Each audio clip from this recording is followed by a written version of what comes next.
کچھ لوگ جدھر کی ہوا دیکھتے ہیں ادھر کو چل پڑتے ہیں، حالانکہ یہ کام انسانوں کا نہیں، گلی میں پڑے شاپروں کا ہوتا ہے۔ رسول اکرم صلی اللہ علیہ وآلہ وسلم نے فرمایا کہ تم اپنے والدین کی فرما برداری کرو، تمہاری اولاد تمہاری فرما برداری کرے گی۔ زمانے نے ہم کو یہ سکھایا ہے کہ برے وقت کا کوئی ساتھی نہیں ہوتا۔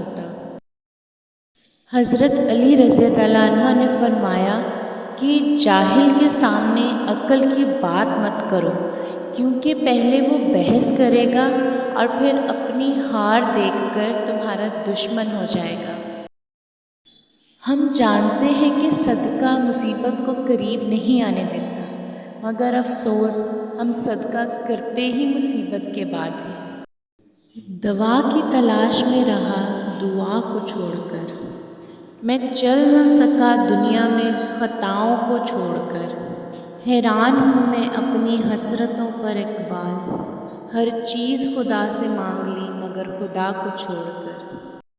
اپنی خوشی کو اپنے اندر رکھنا سیکھیں، کیونکہ لوگ خوبصورت چیزوں کو اکثر تباہ کر دیا کرتے ہیں۔ اپنے غموں اور دکھوں کو اپنے دل میں دفن کرو، کیونکہ اگر اپنے چہرے پر سجاؤ گے تو کمزور ہوتے چلے جاؤ گے۔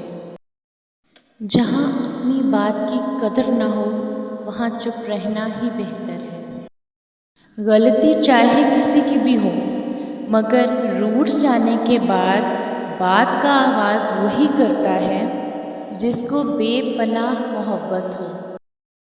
شکر ہے کہ نیت کا اثر چہرے پر نہیں ہوتا، ورنہ ہر شخص کو چہرہ چھپانے کے لیے نقاب کی ضرورت ہوتی۔